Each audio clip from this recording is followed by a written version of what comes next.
Hello guys! Ngayon may bago na naman tayong i-repair. Itong amplified Bluetooth speaker.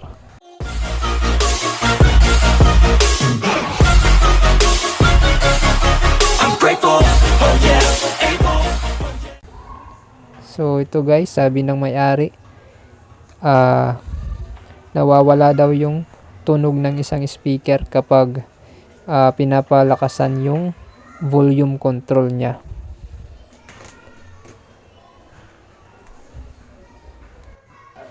Sabi din niya, biglang lumalakas yung sound niya at bigla ring humihina kapag pinapalakasan yung volume niya.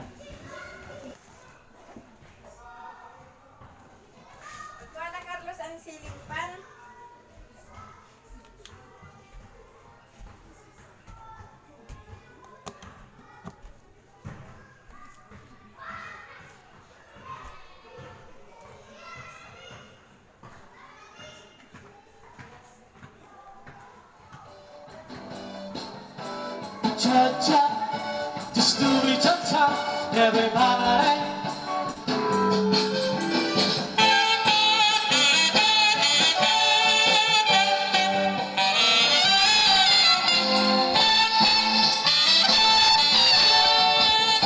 So ayan guys, pansin nyo, yung isa lang yung tumutunog, itong isa hindi. Yung guys, hindi siya tumutunog, naka full volume na siya guys.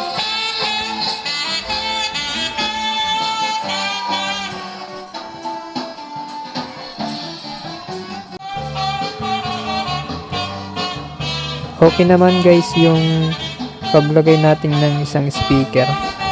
So okay naman yung connection niya. Cha-cha, just do it cha-cha, everybody. Cha-cha. Ngayon guys, try nating pihitin pa kaliwa yung volume control. Kaliwa kanan, pihitin natin guys.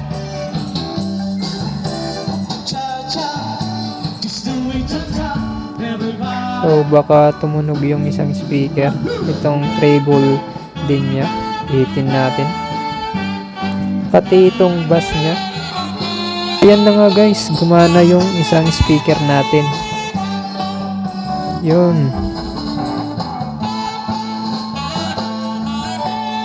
Pansin ko rin guys, kapag pinapalakasan natin yung volume niya, medyo basag yung tunog niya.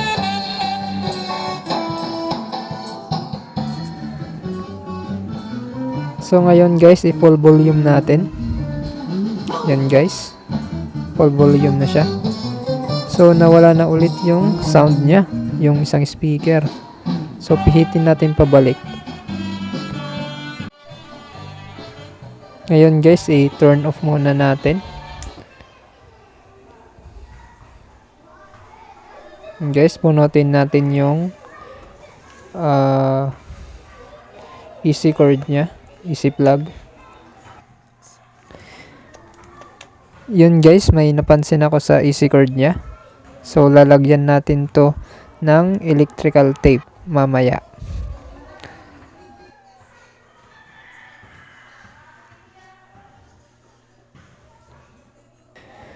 Ayun guys, tanggalin muna natin yung connection ng isang speaker. So mag-focus lang muna tayo dito sa isang speaker.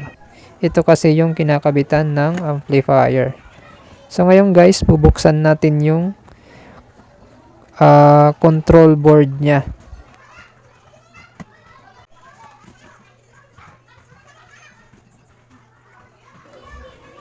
So ito guys, may hinala ako na sira yung mga potentiometer o tinatawag na volume control. Nandyan yung master volume, treble, bass, tsaka control ng microphone nya, yung echo, at tsaka yung volume control din ng microphone.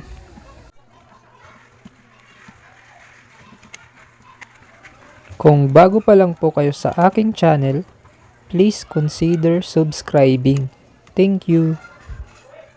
Pansin nyo guys, kanina nakapaalang ako. So okay lang guys magpaa kasi kahoy naman yung inaapakan ko at hindi rin basa. Hindi tayo magra-ground niyan.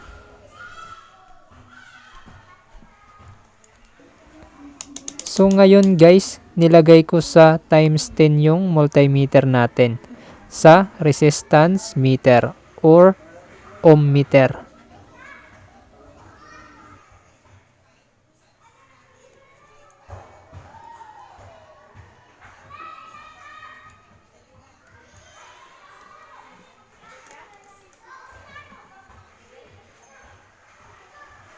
Ngayon guys, pihitin muna natin pakaliwa lahat ng potentiometer.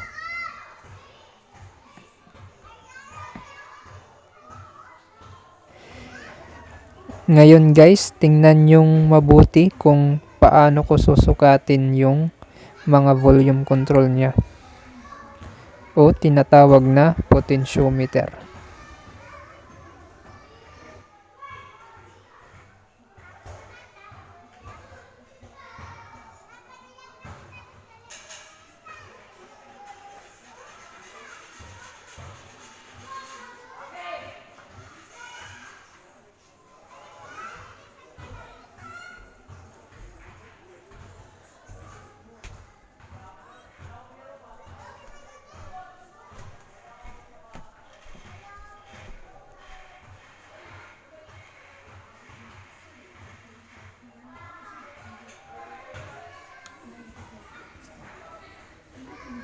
Ngayon guys, pihitin naman natin pakanan yung mga potentiometer.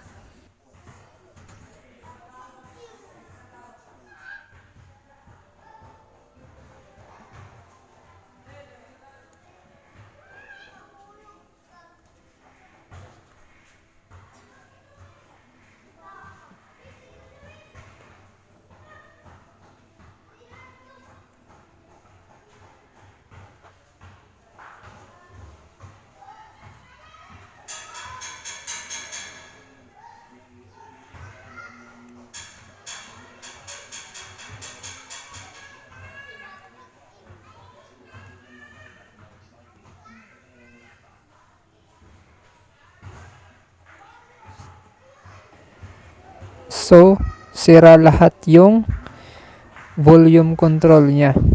So, itong limang mga volume control guys, sira lahat.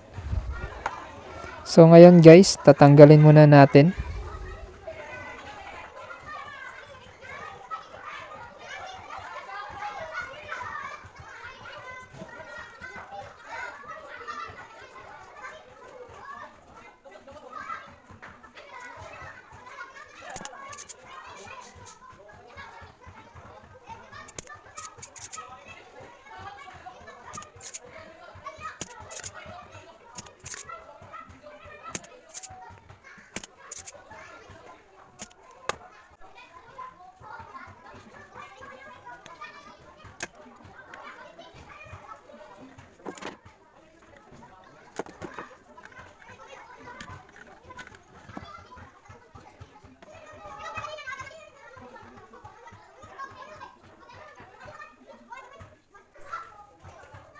So, ito na nga guys, natanggal natin.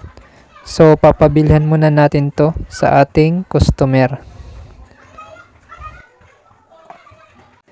Ito na guys, nakabili na yung customer natin. So, siguro dalawang tindahan yung pinuntahan niya kasi yung tatlo nakalagay sa papel. At yung dalawa naman nakalagay sa plastic. So, yun guys.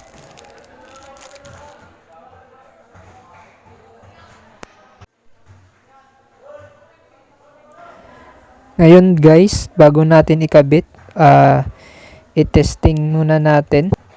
Tingnan natin sa multimeter natin kung okay yung nabili ng customer natin.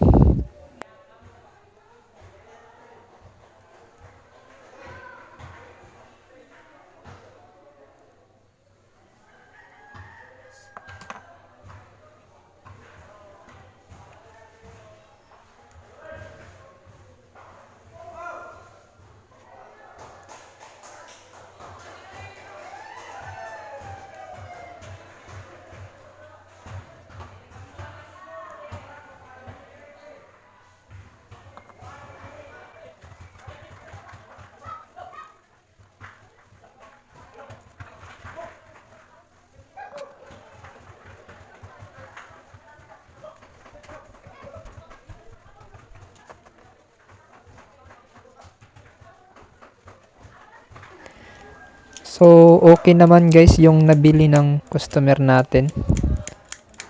So, okay naman lahat.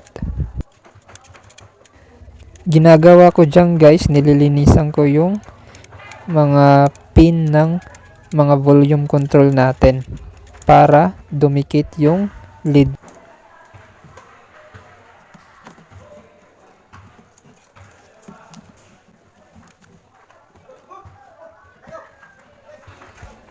So ayan na nga guys, kinakabit ko na. Tsaka nga pala guys, kung bago pa lang po kayo sa aking channel at napadaan lang, please consider subscribing para ganahan pa po akong mag-upload ng iba pang mga video.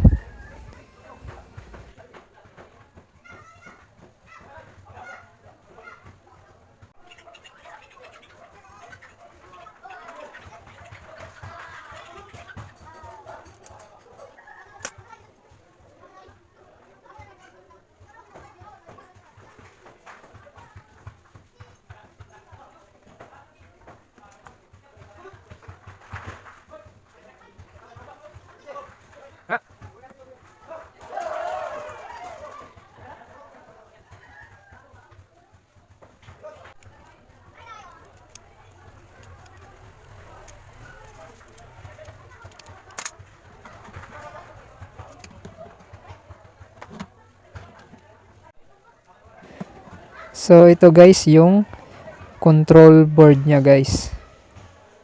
Ngayon guys, itesting natin. Kapag ganun pa rin guys yung problema niya guys,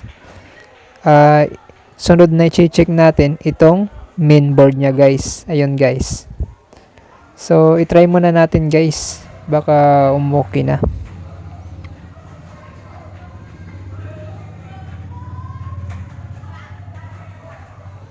So ayan na nga guys, kinabit ko na yung isang speaker niya.